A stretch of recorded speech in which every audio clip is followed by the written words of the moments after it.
Hello weavers, నమస్తే అండి. మా ఛానల్కి స్వాగతం అండి. చూస్తున్నారు కదండి, లేడీ ఫింగర్స్ బెండకాయలు అండి.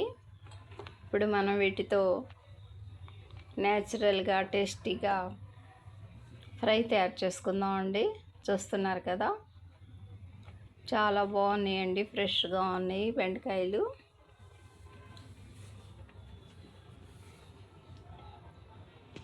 ఇప్పుడు వీటిని మనం వాష్ చేద్దామండి. వాష్ చేసి చక్కగా కొన్ని ముదురు బెండకాయలని పక్కన పెట్టేశానండి. వీటిని మనం పులుసు చేయొచ్చండి. ఇక ఈ పీసెస్ చూస్తున్నారు కదండి, లేత బెండకాయలని ఈ విధంగా కట్ చేశానండి, పక్కన పెట్టానండి. ఇప్పుడు మనం ఫ్రై తయారు చేసుకుందామండి. వీటితో న్యాచురల్గా బాండ్లీలో ఒక గుంట గరిట ఆయిల్, కొద్దిగా పోపు మసాలా సీడ్స్, కొన్ని కర్రీ లీవ్స్ యాడ్ చేశానండి. ఈ పీసెస్ని అందులో యాడ్ చేశానండి.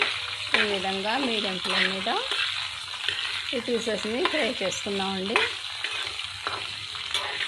ఇందులో ఏం చేర్చలేదండి, ఓన్లీ పోపు masala seeds and curry leaves oil అండి.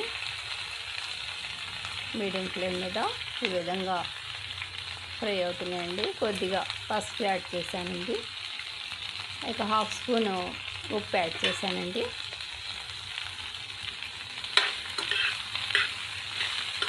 ఈ విధంగా మీడియం ఫ్లేమ్ మీద మనం వీటిని ఫ్రై చేస్తున్నామండి.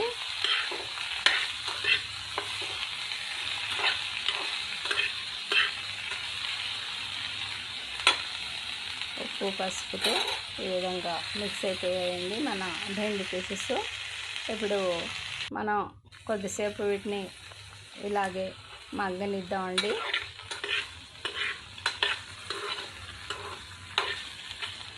హై ఫ్లేమ్ పెడితే మాడిపోతాయండి. ఆయిల్ తక్కువగా యాడ్ చేస్తాం కదండి.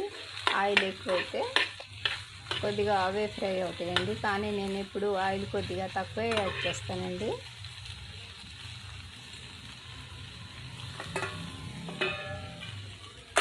ఇక ప్లేటు అందులో కవర్ చేసేసానండి.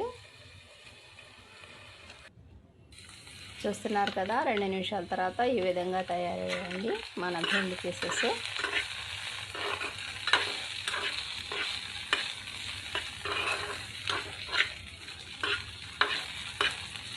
ఇక మన టేస్ట్ని అనుసరించి ఇందులో మనం కారం అదేనండి రెడ్ చిల్లీ పౌడర్ యాడ్ చేసుకోవచ్చు. నేను 1 స్పూన్ యాడ్ చేస్తున్నానండి.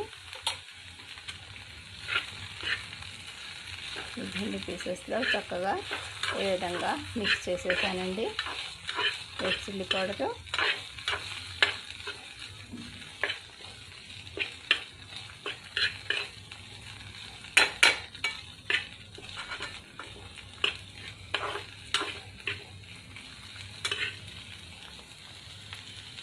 ఇక మన బెండి ఫ్రై రెడీ అయిపోయిందండి.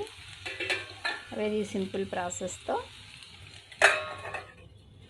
1 నిమిషం వరకు ఈ విధంగా ప్లేటు కవర్ చేసేద్దామండి. చూస్తున్నారు కదా, చక్కగా రెడీ అయిపోయిందండి. ఇక యూస్ చేసుకోవచ్చండి. ఇక ముదురు బెండీస్ ఉన్నాయి కదండి, బెండకాయలు, వాటిని పీసెస్లా కట్ చేసి అల్లం చిన్నులపాయలు పేస్ట్ ఫ్రై చేసి అందులో పెద్దలిపాయలు అన్నీ ఫ్రై చేసేసానండి. బెండి పీసెస్, ఒక టమాటాలు హాఫ్ టమాటా యాడ్ చేశానండి. ఉప్పు పసుపు యాడ్ చేశానండి. కొన్ని చింతపండు రేకలండి నానబెట్టేసి పక్కన పెట్టానండి. ఈ బెండి పీసెస్ ఈ విధంగా ఆయిల్తో అల్లం చిన్నులపాయల పేస్టు, ఉప్పు పసుపు